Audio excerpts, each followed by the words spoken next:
Martha, this is still an issue, downgraded but still dangerous. Hurricane Matthew, now a tropical cyclone, heading back out into the Atlantic Ocean. That storm leaving at least 15 dead here in the U.S. and hundreds back in Haiti. Amid the devastation, officials are urging people to remain cautious on the roads and around their homes. We cannot stress enough, if you see water on the roads, understand we don't know if there's power lines under there. We don't know whether the road has fallen underneath. We don't know if it's going to sweep you away and you're not going to be able to get out.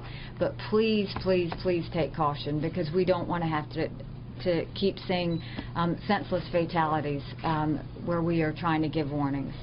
So that's Nikki Haley, the Republican governor in South Carolina. Rob Schmitt live in Savannah, Georgia with more from there. And Rob, you're at a scene that is very familiar with Savannah now. How does it look?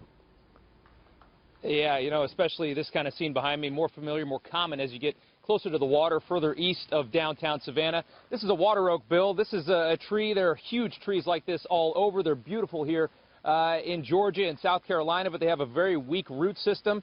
And in that Category 2 hurricane, a lot of these came down. You see right here, it took the power pole and the lines with it. This neighborhood is in the dark. There are about 200,000 customers in the state of Georgia who are in the dark as well. And just up the road, about 20 miles from here, is Hilton Head, South Carolina, right across the border, right across the Savannah River.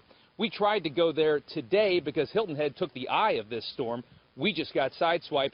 We couldn't get into Hilton Head, but look at what we found here. Hundreds of people on the side of the highway waiting to get into Hilton Head. Some of them have been there for 24 hours, just sitting on the side of the road, waiting for police and officials to let them finally go back home after this storm. Bill. You know, Rob, there are 4 dead in Georgia, and I understand you were at the scene of one of those deaths last night. What did you see, Rob?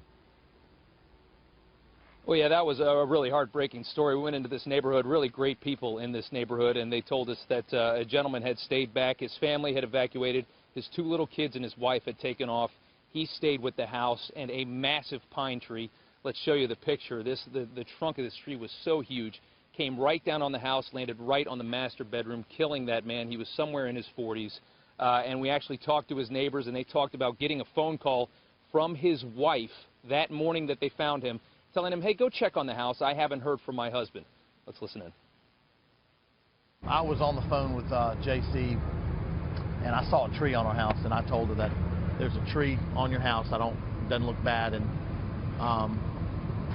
then I walked around the corner, and I could tell. And I told her we'd have to call her back. And from what we've been told, he was a really great father.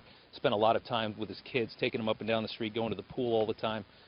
Really just a sad story, and really indicates, you know, how much you need to take these warnings seriously when these evacuation orders go into effect. That storm, a Category 2, brought in some fierce winds and some record storm surge as well. We're hearing tonight, Bill, that they're going to be letting people come back into Savannah at around 5 p.m. Wow, our best to everybody down there. It's tough for a homeowner to get up and leave your property and your home and so many things that you own behind. Rob, thank you. Rob Schmitt, they're live in Savannah. Back to St. Louis now and more with more.